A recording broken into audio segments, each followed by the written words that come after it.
Obviously late in the Northampton game, Jason was carrying the ball at the middle of the field, and I think he was tackled by Tamana Harrison, where completely accidentally Jason's head collided with Tamana's shoulder.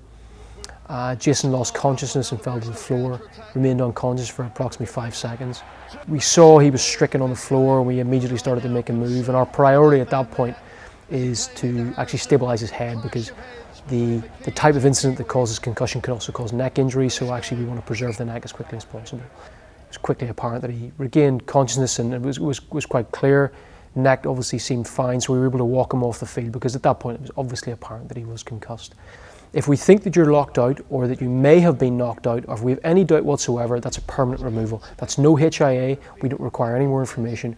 You're off and you don't come back on. And that takes time to settle. It takes time for that to regulate, and in that process of regulating they get symptoms.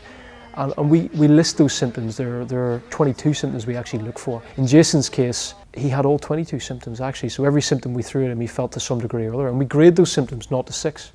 So although it may not feel like it, initially after the game he had in excess of 100 points, that's 22 symptoms over a 0 to 6 scale. We call it a SCAT form, an adult SCAT form, which is basically how we grade symptoms. That used to be paper-based. We've moved with the times now, and we've put that on an app, and that allows us to monitor Jason's symptoms remotely. We don't need to be there with a pen and paper in front of him, so we can call him and go through our symptoms. Those symptoms typically are headache, nausea, not feeling right, feeling in a fog, excessive fatigue, nervousness, anxiousness. They cover a range of things. The app allows us to monitor those and attach a number to those, but they are subjective, and perhaps even suggesting symptoms can be a problem in itself. So the SCAT system is not perfect. We're aware of that. We're aware that not everybody is zeros on everything, and that's why we do a baseline. So in the summer, or in Jason's case when he arrived in November, we got a feel for what his normal is. He may have had a 1 out of 6 headache as his normal. In fact, that is quite normal to feel something. So we wait till he returns to baseline on those symptoms, which we monitor daily before we start to do anything.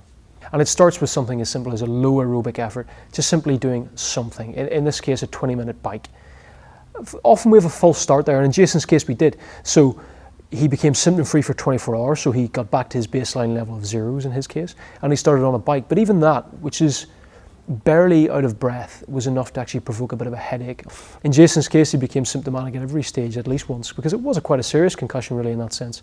Symptomatic on the bike, then symptomatic even with something as easy as cognitive skills, which is the next stage. The important thing is that it does challenging at a stage, because you could come through the process, sneak through the process, sub-threshold, not be challenged and return to rugby. That's not what we want.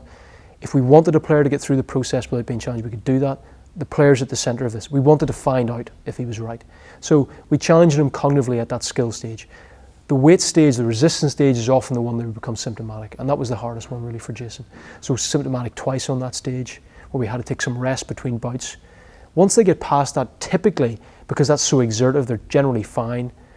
The biggest risk factor for that then therefore is contact, and that's the latest stage. Came through that fine. Does a cognitive test at the end of that, we call it COG sport, which again is based off baseline. If he passes that, he's back in.